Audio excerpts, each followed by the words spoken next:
Hello and welcome back to another episode of the Winnipeg Market Watch podcast. This time we're reviewing the data from September 2025. It is a rainy and gloomy day outside, but Denzel, we've got a lot to talk about. First things first, Denzel, let's just start it off with some personal anecdotes. How was last month for you? And now that we're more than halfway through September, how are you feeling as we're very quickly approaching fall? Yes, I felt that August was definitely, sorry. Yeah, we're talking about August. August was definitely a slower month for me personally. And I think that has something to do with a lot of people just trying to wrap up their, last minute summer plans. Their mind isn't exactly focused on real estate. I've spoken to a lot of other investors and just people in the real estate industry, and they all kind of had, unless you're a Keenan Brown, Well, what does that uh, mean? it was just slow. The deals were sparse, especially like at least investment type deals where the numbers were actually making sense. For what we were trying to do, it was slim pickings to say the least. Um, but that doesn't mean that transactions weren't happening. I mentioned that Keenan had a pretty good month, and he'll probably speak a little bit on his month. But yeah, like the stuff was still moving, but you can definitely feel that people are a lot more focused on just enjoying the last bit of summer here in Winnipeg. What about Yeah, you? How was yours? that was a pretty succinct way to put everything that kind of went down in August. And now that we've had a couple weeks of September to kind of review, I feel like in a lot of ways the script actually kind of flipped from September or from August to September rather in a few interesting ways. So yes, as Denzel did allude to, I had a fairly busy month of August, a lot of transactions which were, believe it or not, dominated mostly by residential transactors, being home buyers and home sellers, which is very unusual for the kind of work that I do. As Denzel, you're obviously more than aware, a very, very significant portion of the real estate transactions that I conduct as a realtor are for the purpose expressly of some party somewhere making money. Um, so that was interesting. But then the big trend that I found, and I think this has really started in about July, but it's especially prevalent at this point in time, is there is an insatiable appetite for investable deals in Winnipeg right now. And we have a situation where I think in a lot of cases it's favorable to put property on the market as is and sell it to an investor who is willing to cut their margins razor thin to stay busy and have a project. Yeah. Um, I'll ask you a question here, Denzel, because I know the answer for me. How often in the last, let's say, 4 to 8 weeks have you gotten calls from somebody looking to invest in real estate for the first time? It has definitely picked up, at least a couple calls a week, whether that's someone who had done business with me prior or is looking to start. It's funny that you mentioned that. I had maybe like a 45-minute meeting with a friend of mine who didn't even know that I was, well, I shouldn't say he's a friend necessarily, an acquaintance, who didn't even know that I was doing You real might be estate. listening, dude. Well, I mean, or not. I don't know. I don't know if you would consider me a friend or not. We kind of just met, but it was just he's known me through basketball. Like I've coached his sons, um, or sorry, his son, and he said, Denzel, I've been following you for a while, and I had no idea that this is what you kind of did for a living. And so that being said, yeah, I think that the amount of people, whether they're seasoned or newer, have been kind of coming out of the woodwork and now showing a ton of interest in getting into the business. Yes. And that is a trend that I've absolutely seen. And I'll admit, I kind of did it to myself because I've put a lot of property on the market that was very tailored to an investor buyer. So naturally, I get a lot of calls from investor buyers talking to me about what they intend to do with these places. Now, what I found extraordinary was a huge number of these folks basically told me that they were just getting started or they had very recently gotten started in the very recent months or even year. And this is the first time that I've seen this since probably 2021 or at, absolutely the most recent, that spring period of 2022, right before rates started to rise really rapidly. Now, I'm not saying that we're going to have another 2022 back half repeat. That's not what I'm predicting. But it is interesting to me to note that the investor driven market is starting to significantly pick up. But the really critical thing that I wanted to break down in this episode today, and I thought about this for a couple of weeks as I was living this experience, is most of these people aren't planning on holding the property long term. They are coming to me and saying, I intend to flip this property, or I will own this property for a year or two and then sell it after it's renovated, avoid the tax, occupy it myself, and do live-in flips or some hybrid sort of combo where maybe their brother or their girlfriend lives there or their whoever lives there, and then they exit the property. And this is new. I haven't seen this appetite for flipping real estate in a long time. And I'm wondering, when these people come to you, Denzel, are they talking to you because they want to build a rental property portfolio, or are they coming to you because they want to learn how to flip property? It's definitely more leaning towards people just wanting to flip. But also, when people ask me where do I feel they should start and the mindset that they should take when they're like even just attempting to try to get into real estate, is I kind of push them off of wanting to do rentals. That's only because of my own experience, in that I found that if you are going to be a landlord, do not follow what I did. And, you know, provided, who knows, maybe you have a little bit better of a plan than I did when I started, but being a landlord is uh a different skill set than, somebody who flips houses, because there's a lot more um I would say customer service skills that are required to a certain degree to actually be a landlord if you're self-managing, because you're dealing with people not just for 3 months. We're talking about potentially up to 5, 6, like years on end, right? Something goes wrong and there's a tenant, there's some conflict resolution skills that you have to have. So, like a lot of the people that come to me, I let them know that and say, hey, like if you're ready for that, then maybe rentals is for you, because it is, for what it's worth, an easier strategy to get into. Because the Yes. time horizon's so long when you own rental properties, there's a lot more room for error if you buy it too high, right? Mm-hmm. Whereas you buy a flip and it's like, okay, well, let's just hope that the market is the same in December than it was in October, right? Let's just hope, right? Like hopefully we are able to sell for what we're looking to sell for. The problem is though, is like the MLS is so difficult because with the internet and just real estate today, it's so mainstream. Like flipping houses is not uncommon, right? Like I had another friend of mine, very, very close friend of mine, come to me, and he's actually considering it because he's ran into some money recently. And he's like, hey man, like, could we go grab lunch? I just want to kind of have it. I want your opinion on what I'm thinking about doing here because I know that you do this. I said, sure. And we talked, and I was pretty excited that he was getting into it, because it's not every day that like a friend from high school, who I've known for over 10 years, goes and says, hey, like, I'm thinking about doing this. Like, what could you like show me a thing or two, you know? Yeah. No, no Because a doubt. lot of the people that we work with, Keenan, like we kind of all are associated through in being in real estate already, right? So yeah, I think it's been a lot more popular for people to be interested in doing something now. And it's funny that the rates just got cut too this week, Yeah. And right? we'll definitely talk about that as well and what that means. But Yeah.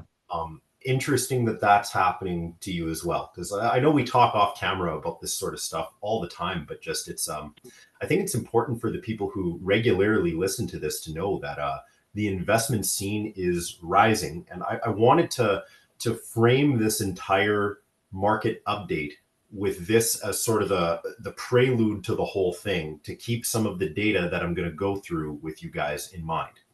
So if you just look at the data from afar, All things considered, the August report was pretty weak, certainly worse than last year in a lot of ways, even though the real estate board numbers wouldn't tell you that because they just say, oh, the prices are higher. Oh, there we go. Everything's great. And then every realtor in your Instagram feed posts exactly that and talks about attached homes and condos. No one cares.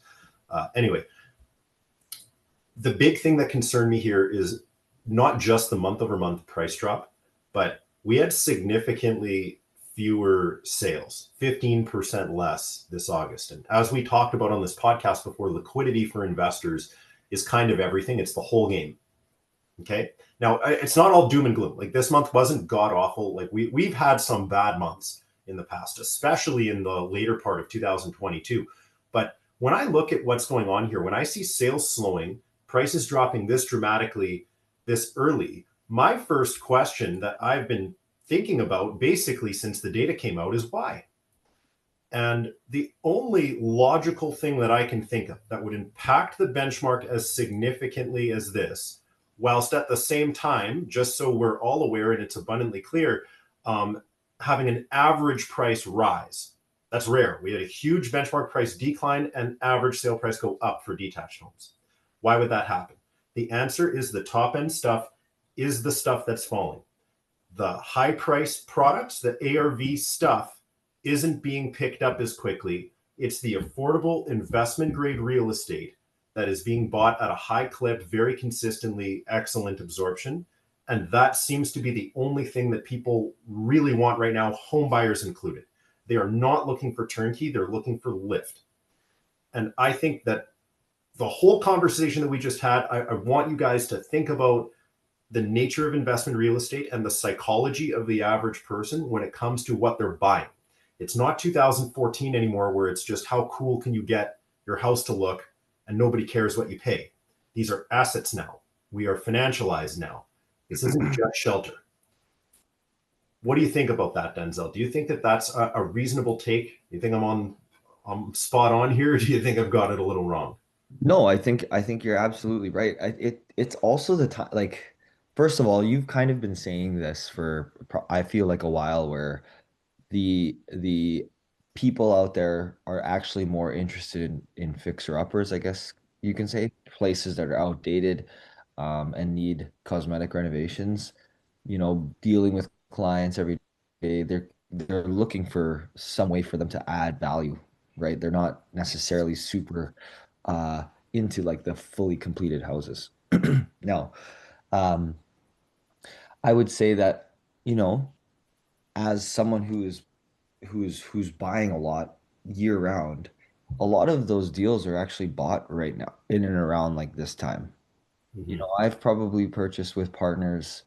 Let me just think here. One, two, three, like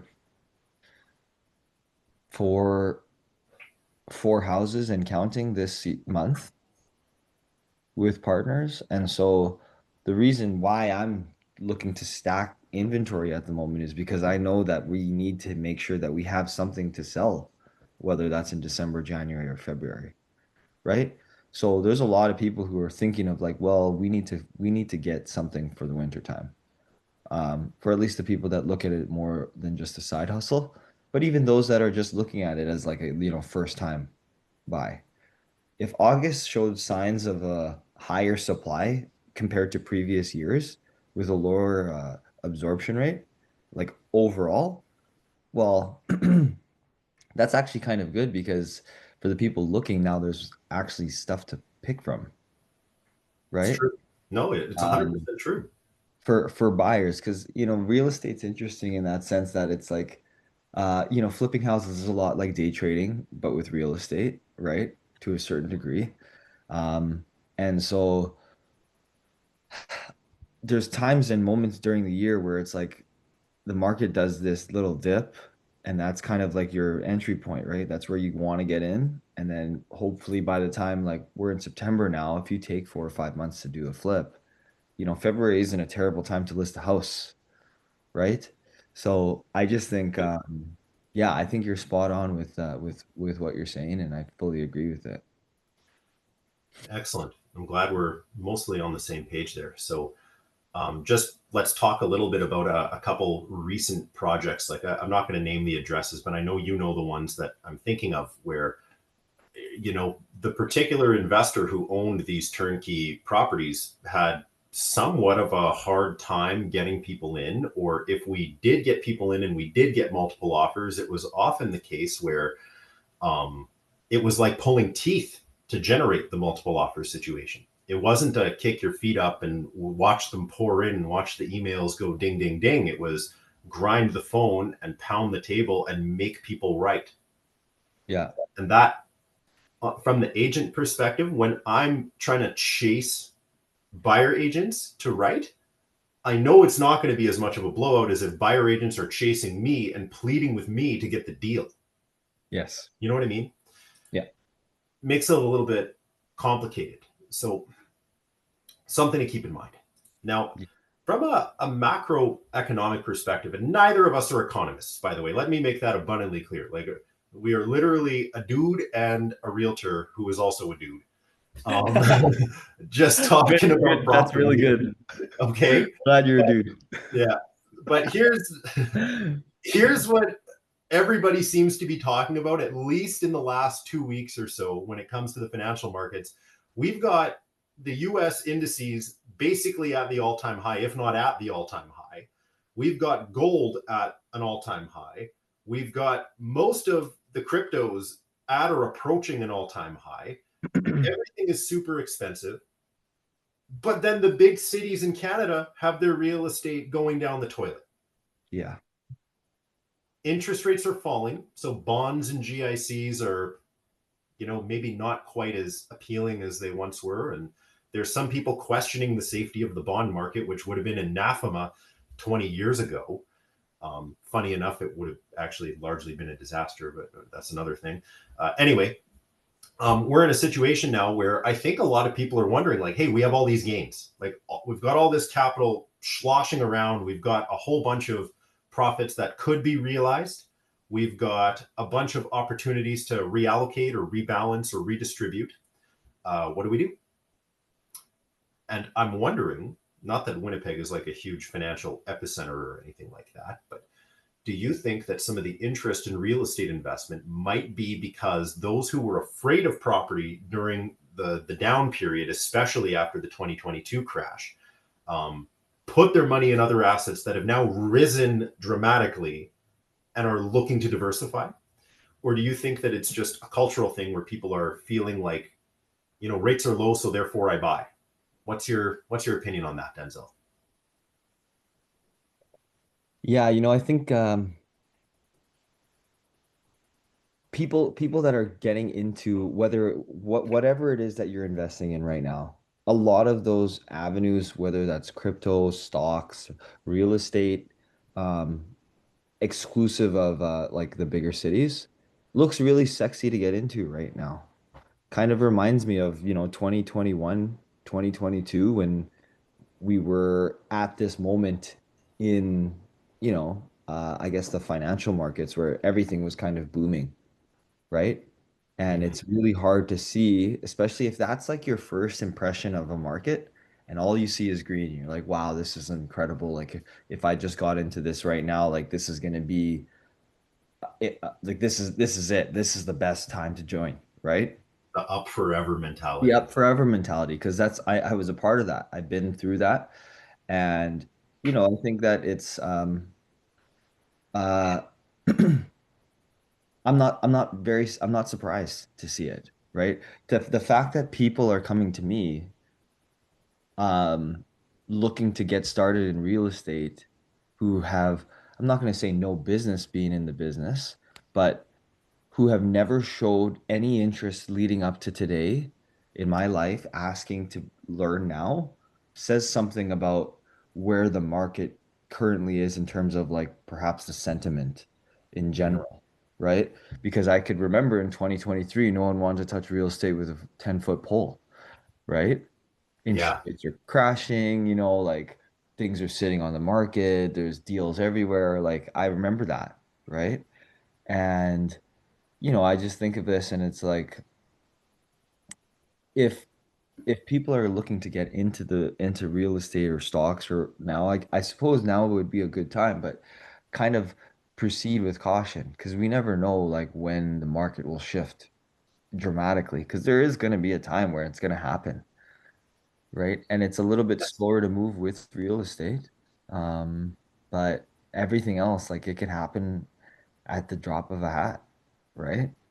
Just because someone politically said something or a war, there's just a lot of things that affect the markets, right? So, yeah, that's Yeah. kind of my take on that. So, Well, fair enough. I mean, well, I think we're mostly on the same page there. Mhm. And that actually is an interesting segue into a question that I've been getting increasingly over the last few months here, which is what do I think spring and summer next year are going to look like?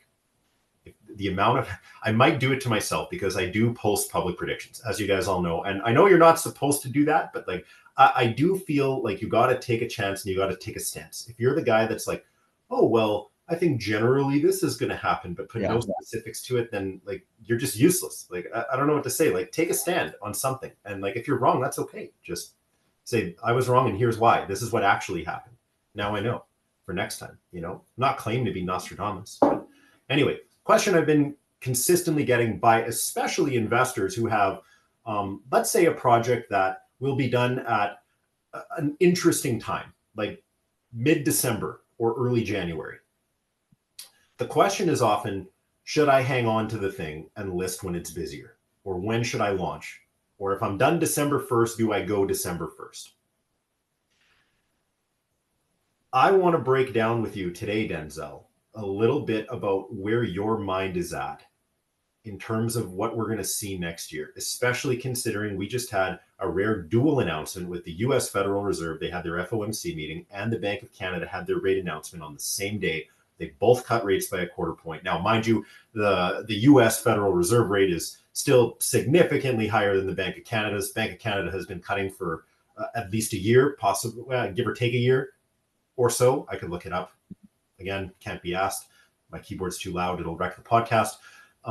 But the US Federal Reserve hasn't really cut rates significantly. And this is maybe one of at least the second or third small dips back toward their so called neutral rate. Um, with this in mind, you've got a few projects that are coming up, Mhm. sometimes even during that awkward end of year time. What do you have in mind for property that you're thinking of selling next year? And where do you think the Winnipeg market specifically is going to go in the context of probably lower interest rates and the uptake situation that we just described? Yeah. Well, I think that every single year that I've been in the business, which is about five and a half, call it 6 years, um, spring has always been a good time to sell a house. It Mm, almost has always been better than the last year, right? I think So literally always. yeah, it's always been better than last year. Mm, Um, Before I even got into real estate and I was kind of getting to know the market here in Winnipeg, talking to a few different agents and stuff like that, they had said that the real estate in Winnipeg typically moves with the rate of inflation.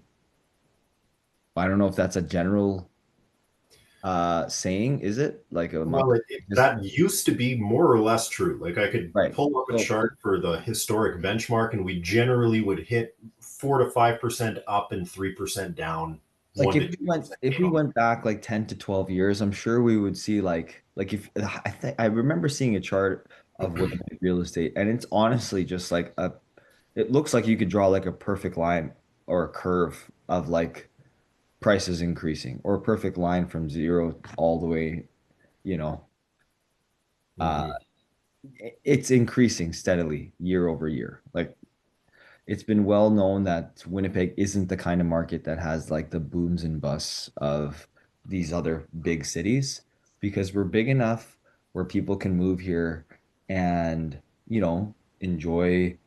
enjoy their lives, right? We have everything that you need here. Um, and we're small enough where, you don't have to blow your brains out to get into 1,000 square foot bungalow, right? That is also true. Yes. So, and obviously the renovated ones are going to go for far more. But my point being here is just that uh, I think that going into the spring next year, for anything that I pick up, I'm looking forward to it because if the benchmark price, what was the all-time high? I'm just looking at the numbers here. The all-time high was 452 700 in June 2025. all right. So then if we reach that by let's call it April of next year, right? Mhm. It's probably safe to say that there's more runway in that market just based on the time, right? And if we end up 2 to 3 points higher, we would be in like the 460 range at this point, 460 to 470, right? Give or take. Yeah. Right. So I don't know. I think about all of the springs and the winters that we've been through, and I think about what happens right after New Year's Day and how there's barely anything on the market, and everyone is scrolling through MLS, and it's like, this is the same house, this is the same house, this is the same house. And then all of a sudden they're like, wow, new listing, first week of January, looks great. And you get like five, six, seven buyers who are done with the holidays, and they're like, yeah, it's time for us to go and buy that house that we were thinking of buying last spring, right? Uh, Mhm. and now, if we're talking about the interest rates being lower, all that's going to do is it's going to help people afford more house, right? So there's a lot of things I feel that are pointing towards a really strong market um, um, in the spring of next year. And even if I use last year as like a kind of a just experience to draw from, like December and November, late November actually wasn't as bad as what people thought. No, it was actually It decent. was actually pretty good right up until probably I would say the 20th, 5 days before Christmas. That's probably when people started to take a break. Well, just sorry to interrupt, but remember the pricing and the activity was pretty much flat all the way from August straight to December. Like we tapered a little, like we weren't making gains, but materially the market really wasn't softening as we moved in to that winter period. Yeah. Like it was kind of flat. You can see the charts. Anybody that's listening along, pull up the article and check. We had an extraordinarily good fall and winter last year, especially compared to some previous years. Like just obviously extreme example, but look at May of 2022 to December 2022, and then look at the same time frame in 24. It's like a miracle. You Yeah. know, the fall last year was the most like 2021 we'd had in a long time, and it'll be interesting to see what comes up this year. But I don't know. We got to live it to find out. Yeah. But anyway, I don't know if prices are going to fall. Like I'm just looking at the chart now. yeah, We're s- and if anyone who's following along with the article in front of them, like we're still above the all-time high in 2022. Let's not forget. Like even considering the percentage that we've gone down um since June of this year, we're still above the previous all-time high. that's right. So And we're if still significantly above anything in 2024 as right, well, for that matter. exactly. So then if we think about okay, so then we just finished off with August. Keenan and I are talking about the market somewhat picking up for, investment grade real estate. Like stuff's still selling on offer day. It's not like things are just a ton of things are missing all of a sudden, right? That's right. So we could see, I'm not going to say like a massive price increase, but we could see things just go flat from here until December again, right? Mhm. Just because again, the activity is going to typically around this time of year, we're what is it, the 20th September, the day that right now, you'll start to see more activity than you were seeing in August. Like Keenan, it's a bit more busier than it was in August now, right? I'm having, well, in my personal world, I can say for sure I'm having a significantly busier September than August. And I actually thought I was pretty busy in August for what it's. I thought you were really busy too. And and Yeah, it's and if I'm crazy. busy, exactly. And so if I'm busy, right? Mhm. And I'm someone who's looking for a particular kind of real estate, not just, because you being an agent, you sell everything, right? That's So right. you're going to get clients who have different goals and different things that they're looking to buy. Whereas for me, I'm just looking for one particular kind of real estate. And if I'm starting to see those opportunities more, that just shows you that, okay, the activity is here again, right? So Mhm. that being said, um, yeah, my take on it, sorry, I'll wrap that up. I kind of went off there, but yeah, I think it's going to be a great spring. Um, how great is hard to say. But there is a lot of things that one can make like can draw a conclusion that, okay, interest rates are lower, inventory is likely to be sparse, right? Yeah, no, it's true. In And some ways, I'll say in some ways, there's in, going to be a lot of people that are probably going to wait until spring because they Mhm, know rates are dropping. And if they're mhm, on the fence and they don't have to go, I do think a lot of realtors, myself included, have the bases loaded for March through to May of stuff that like I know for a fact that set of properties is going to sell then. So like yeah, supply is coming, but I don't think it's going to be an extraordinary rush to the exit or anything like that. I think that it's going to be mostly in line with the seasonality. I think is the right way to put it. Make sense? exactly, yeah. And so the rates are coming down, and we're gonna probably see a similar kind of inventory picture in the months to come. I'm talking about January through May. And if that's the case, like it's simple, supply and demand, like we still haven't been able to recover inventory levels since COVID, No, and right? that's actually been a very consistent trend. And for those of you who have been reading these updates for a really long time, like scroll to the supply picture section, look at either July or August both. It's pretty much exactly the same.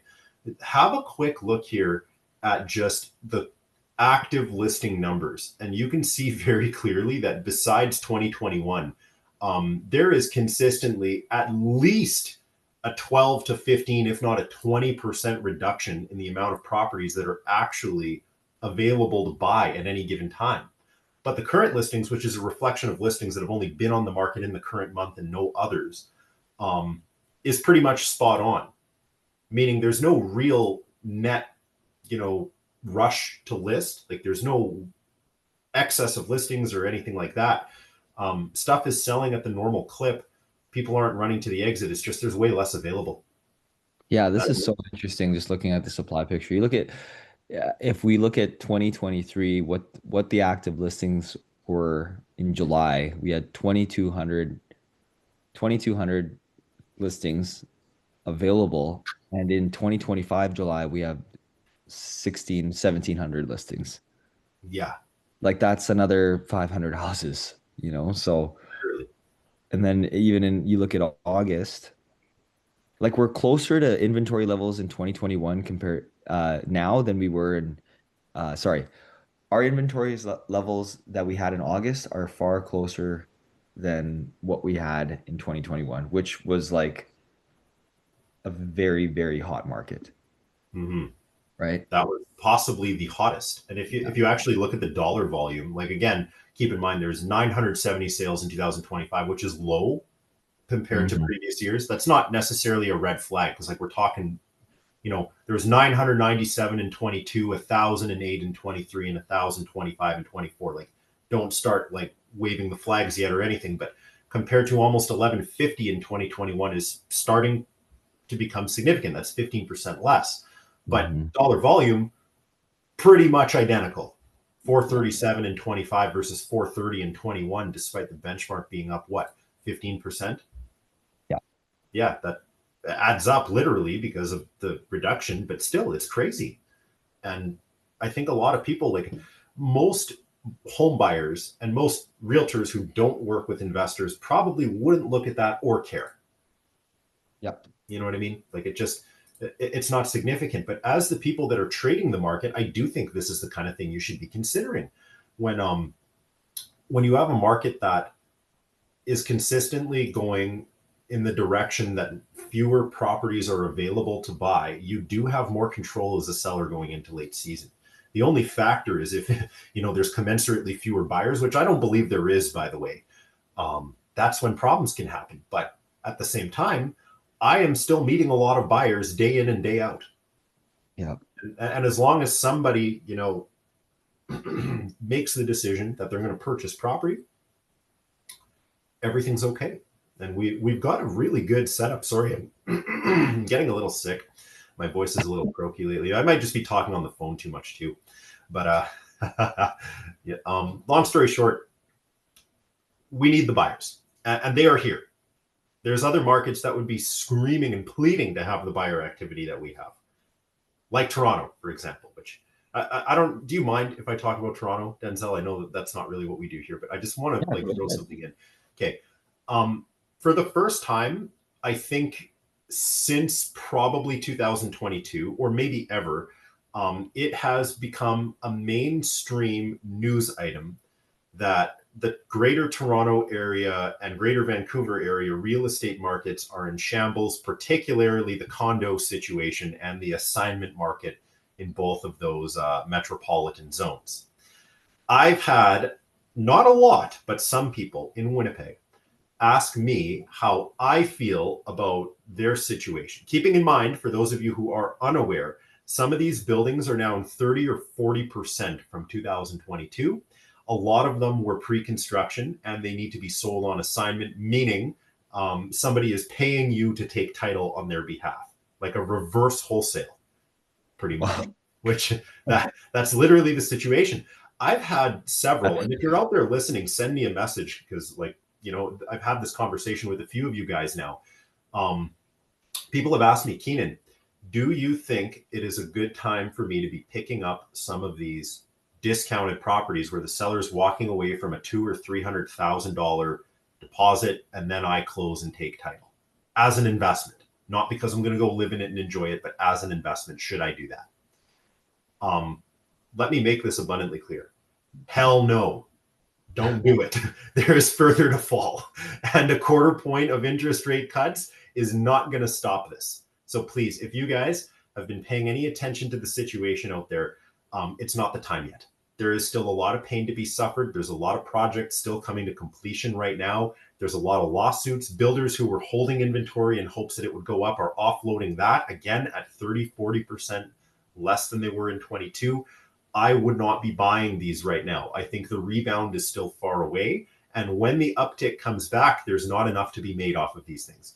Allocate your money wiser. I would not be putting investment dollars in either of those zones right now, even in detached homes, unless you're going to have some personal connection to it.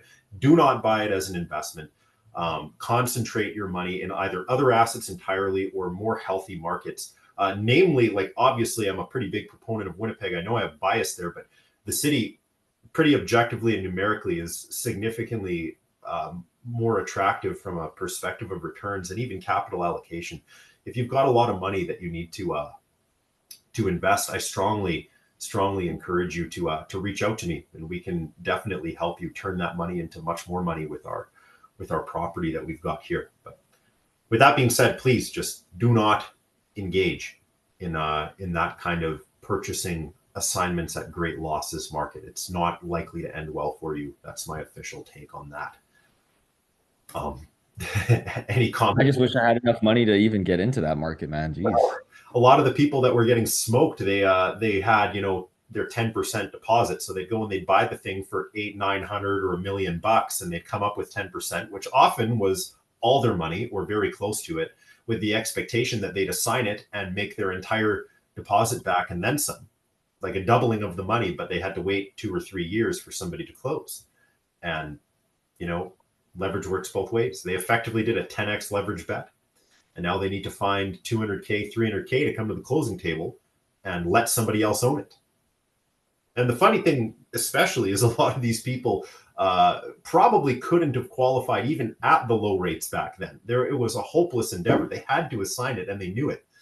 But again, I'm not there. I'm not in that market. I know that when people ask me about these things, they have interest in what's going on in the other locales. And as not a Toronto or a Vancouver expert, but as an industry expert, I would not advise. I think that that's something that should probably be avoided.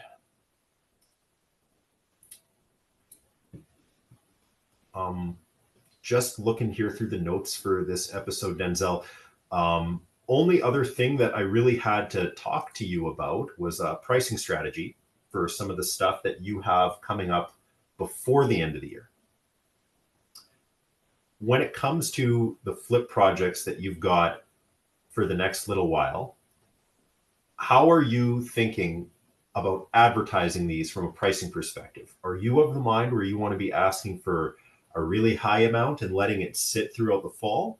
Or are you thinking, despite conventional wisdom being to go higher at this time of year and be more patient, are you thinking of blowing stuff out, driving chaos, and trying to force action on the part of the buyers with offer dates? Well, I think that going into a lot of the places that I have coming up, pricing them at very competitive for what value I'm bringing to the market, prices is going to be the position I'm going to take. Um, Thankfully, we've bought a lot of property um, late spring where we did a really good buying them for the right price. And Yeah. so pricing them at, let's just say I'm shooting for like a 650K ARV. Okay. Like Mm-hmm. we have room where we can price it at 589.9 or 579 and still feel okay. Because it's blatantly obvious for anyone looking into the comparables, if they know what they're doing, to say what's sold and go, that's probably worth 650. And encouraging their clients that if they really, really like the house, that they're probably going to have to get within 10 to anywhere from 5 to 15,000 of that price, right? I'm talking about Makes sense. 50, right? Like if you're Mhm. ever running your numbers and you come within 10 grand of what you thought of what you were going to sell for, whether that's plus or minus, like that's pretty good. Yeah, that's fairly accurate, I would say. That's pretty Well, accurate. unless you're talking about like sub 100,000, but like for for the average real estate trade, $10,000 range is excellent, especially in the higher price categories. Yeah. So that being said, yeah, like I'm going to take and also, it's going to have to depend on what we're competing with too at that time. Week to week, there's different listings that come to market that could be in the vicinity in which you're trying to sell and could affect what you price your property at, when you have your offer date, and even to at which point, when do you submit your offer? Like Right. I had a situation, I think it was in March, where we listed a property. There was another property that was also um, on the same date of ours in terms of the offer. Like the offer date was the same, but we had our offer submitted or had to be submitted before noon or something like that.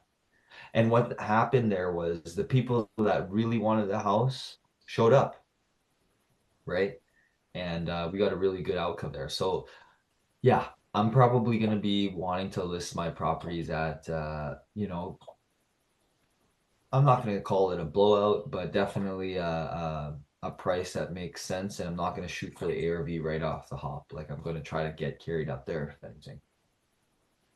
And I think that that's probably a good choice. So as somebody who has conversations with a lot of people about this and has put a lot of property on the market over the last 2 weeks, I can say for certain anybody that I've been working with that tried to list at the value they wanted has had a really bad time.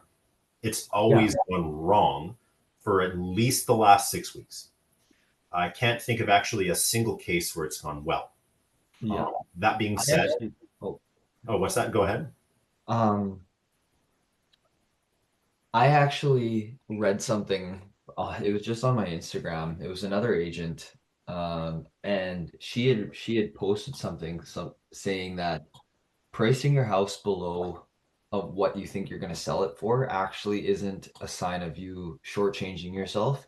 It's actually uh, an opportunity to get your property the best, um, or give it the best opportunity for marketing. Yeah, It's going to get the most eyes on it, right? It's going to get the people that probably who might only be able to afford what you're listing at, but it's also going to draw the attention of people that have more to pay for.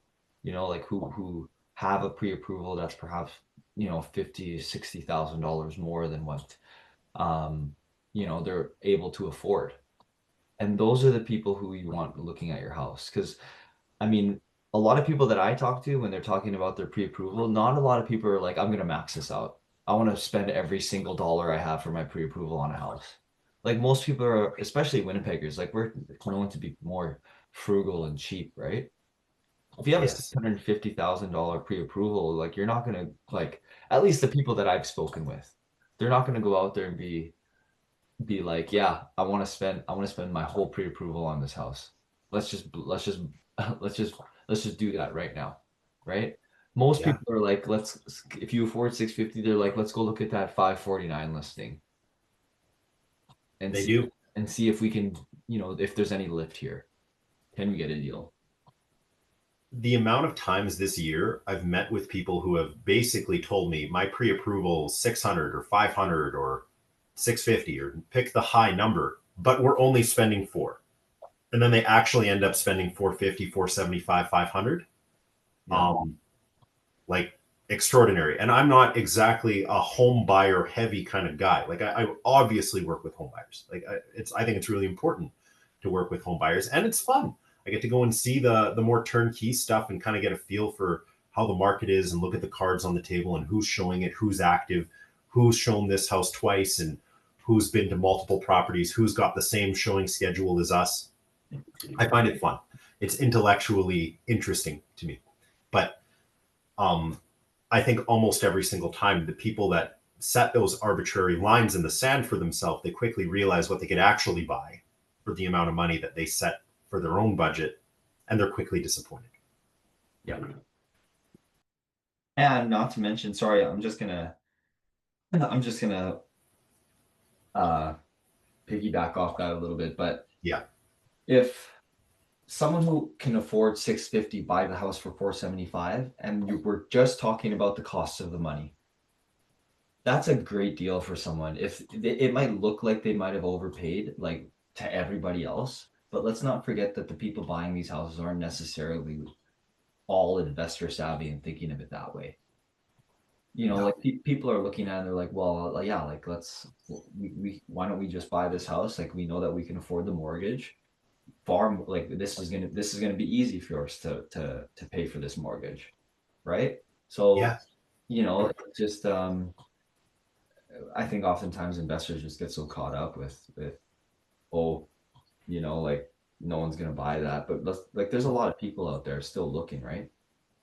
there are, and it's funny you should mention because I see what some of the investors out there start advertising as wholesales, and I look at the prices and go, that's just an MLS listing. Like there's no deal there.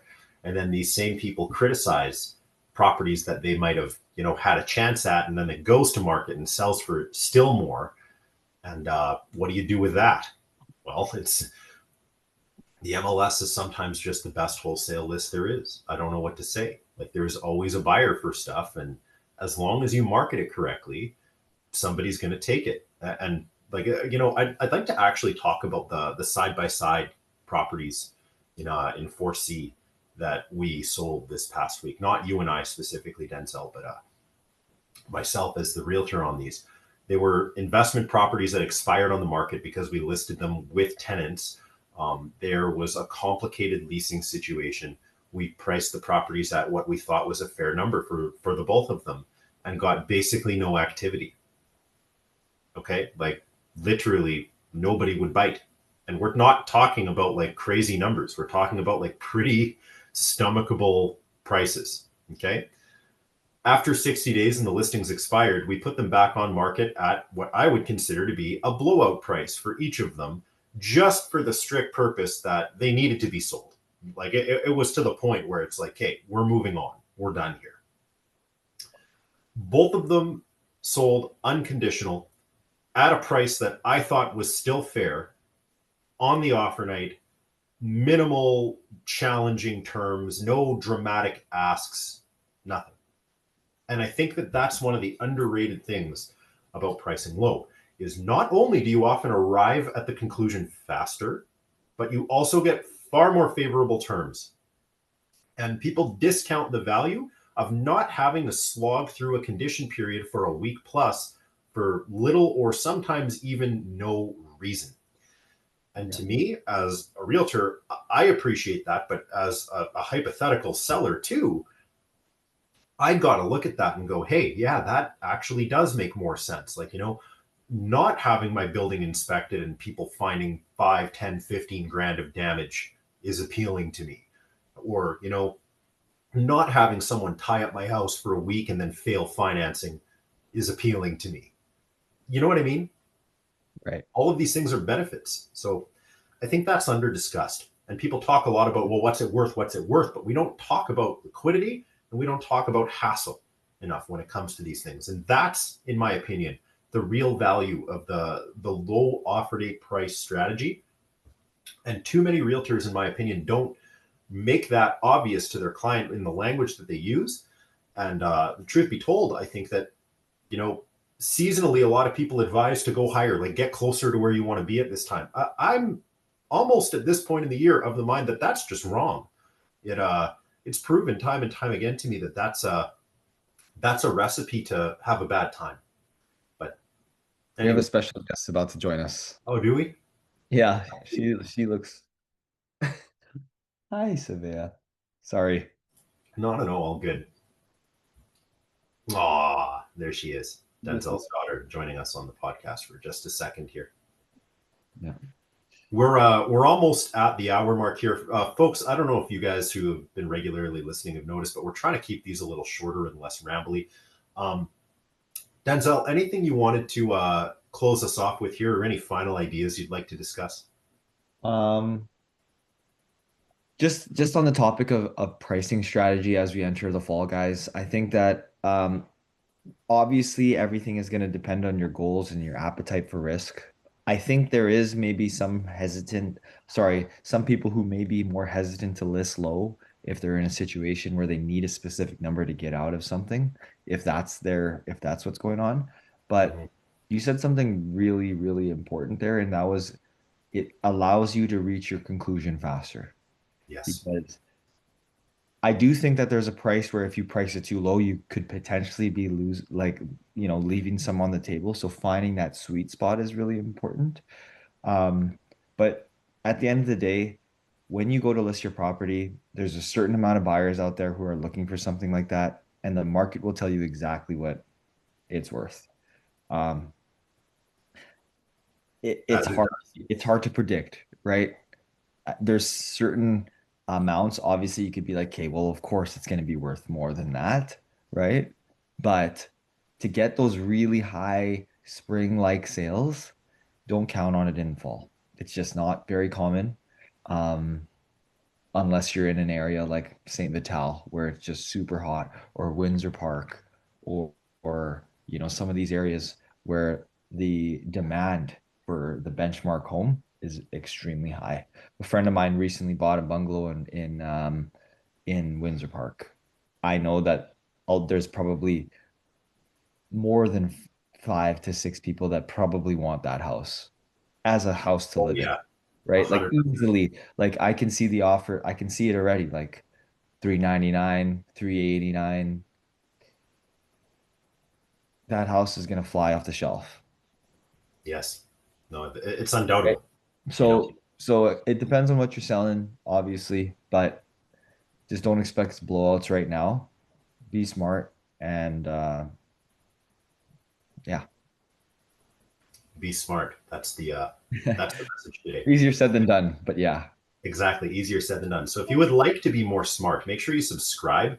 I post a ton of content here, including this podcast with Denzel, but monthly market updates and quarterly performance by area sheets, which is going to be really, really valuable for you investors out there if you want to know exactly what the absorption situation looks like and the pricing in any given MLS area happens to be, along with some commentary, which you may or may not find useful.